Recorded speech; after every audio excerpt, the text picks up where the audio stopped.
Welcome back to Man vs. Meeple. Today I am bringing you a Kickstarter preview of Dreams of Tomorrow from Weird Giraffe Games. This is a tableau building set collection game set in the distant future. Humanity has encountered something called the Decline, after which basically there was an apocalypse that has happened. Humanity is at the verge of destruction.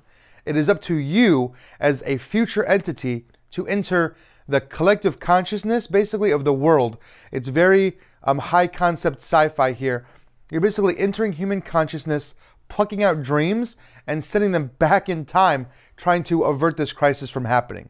So the way this is going to work is we're going to be trying to collect dream cards and pair them up together to create something called resonance. So if you take a look in front of me, you'll see a game already set up and in progress.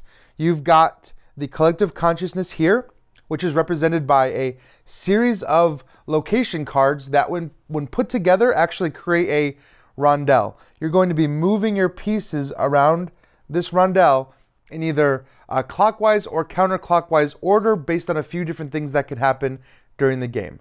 Below, you'll see the dreams that you can choose to purchase. So you're going to be collecting these dreams, you're going to be bringing them over to your player board and eventually playing them out into your tableau.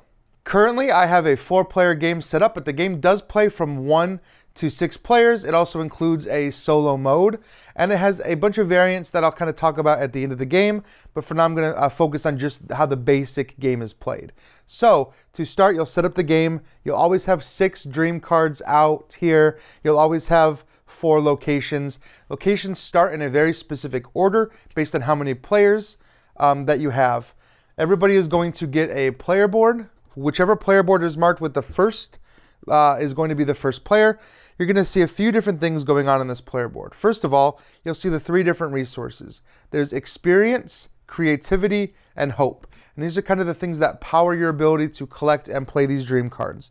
Below, you'll see indicators telling you if you're going to be moving in clockwise or counterclockwise order across the rondel. And this is just telling you to place your completed dreamscape down below your player board. Everyone is going to start with 7 experience, but no hope or creativity. You'll have to earn those throughout the game. Once everyone is set up, the first player will take their actions. The game will move clockwise until we reach the in-game condition, which for a 4-player game is to have 5 dream cards in your dreamscape. Once you do that, you finish the round, and then it is the end of the game, and you will score your points based on these sets you've collected, and I'll talk about that in a second. So how do you play the game? Well, the basic action is to move your piece across this rondel. You're going to be able to move up to 3 spaces for free, but you can pay resources of your choice to move up to a total of 6 spaces across the board. So you're going to take your figure and you're going to move it in the direction of your player board, and you're going to land on an action space and take that action space. In which case here, I get 3 hope. So I would take my hope marker and move that currency up 3 spaces. Now, everyone else is going to get a bonus as well for that action space. They're all going to get 1 creativity. And you'll notice almost all of these action spaces also have an action taken by every other player. So when you're deciding where to end up on your rondel, you also want to make sure you're not giving another player the resources they need. So you need to make those decisions very carefully. Now, there are a variety of abilities that will actually alter this rondel that will allow you to flip these over to reveal new actions. You can even rearrange the cards in the rondel as well. And these actions are all tied into the dream cards. So you will notice a variety of icons across this rondel. Some of these icons here and here let you pay experience to take a dream card off of the board and put it onto your tableau. So what is a dream exactly? Well, a dream is the piece of the collective consciousness that you're sending back in time. So you'll notice a few things. Up here you have the total number of victory points this card is worth. Below it you have the experience required to claim that card. Then you have the resource cost required to activate that dream, which is going to add it to your dreamscape. And then below that you have the dream's special ability. Now, all of these dreams have special abilities. As long as a dream is sitting out here in your collected dream space, you can use any of these abilities when you land on a space that lets you activate an ability. These abilities do all kinds of things, from letting you rearrange your tableau, rearrange that rondel, move and take extra movement, take extra actions. You can kind of even chain and combo these to your benefit. Be able to take any of those or the rightmost showing action on your Dreamscape. Now, some of these actions are actually going to let you add cards from your supply here down into your tableau. Now, when you're able to do that, you have to pay the cost indicated. For example, this costs 3 creativity and 2 hope.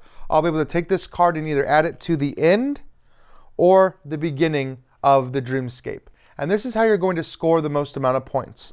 If you notice on these cards, and I'll throw an image up for you to see it a little clearer, you're going to see a colored row across the bottom and across the top. They're also marked with symbols to help with just recognizing these different shades, especially if you're colorblind. It really helps. So what you want to do is match these symbols across your Dreamscape to create resonance. Now, it's not enough to just have these cards as a set somewhere in your Dreamscape. They have to actually be touching. You have to create a chain of like symbols, and you want to try to get that chain to be as long as possible. So when I take this and play it, I have a moon symbol here.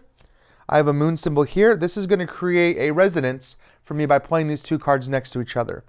This is why you can also take these cards and stick them at the end of your tableau. Now, you're not covering an ability when you do that, but you still need to match these symbols. Symbols are matched across the top and across the bottom separately, so you can actually score cards multiple times if you manage to create a few different chains within your entire Dreamscape. Gameplay is going to continue like this, with each player taking a turn and doing the action until somebody has their 5th card spread out in front of them, in which case you're going to enter in-game scoring. In-game scoring is you just count up all the victory points that are printed on these cards, and then you look for those resonance bonuses that I talked about earlier. And there is massive potential to score points based on these resonance bonuses. However, you also want to be keen on which abilities you're letting yourself take, because you don't want to always cover up your best ability, especially abilities that let you move around the rondel and change where these locations are. That is how you're going to combo a lot of the effects in the game. You can move some rondel pieces around that make you end up on a space that activates an ability. Maybe that space lets you further move the rondel or take another action. And I said this earlier, but you can really chain your actions, and you can really create some combos here by using these dream card abilities and manipulating the rondel. After that, it's just a straight up victory point contest. Once everything's added, whoever has the most victory points is considered the winner of the game. Now, there are several different ways to play the game. I just talked about kind of the basic way, but there is also a solo mode, in which case you can pull in an AI robot. And actually that robot comes in easy, medium, and hard difficulty. There's even rules for throwing that robot into a larger player game, so you could have 3 players plus a robot to kind of simulate a 4-player game. Also, the robot just kind of messes with things and makes things a little more challenging.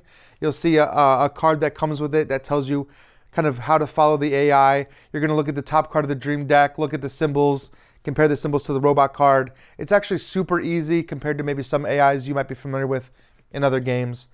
There's also kind of an advanced expert mode that introduces the nightmare. Now, of course, these components are all prototype. This is going to be a little different when you get to the final version. However, this nightmare is going to move around the Dreamscape, messing with things. They're going to rearrange cards. They're going to basically cause chaos, right? This is a very chaotic variant.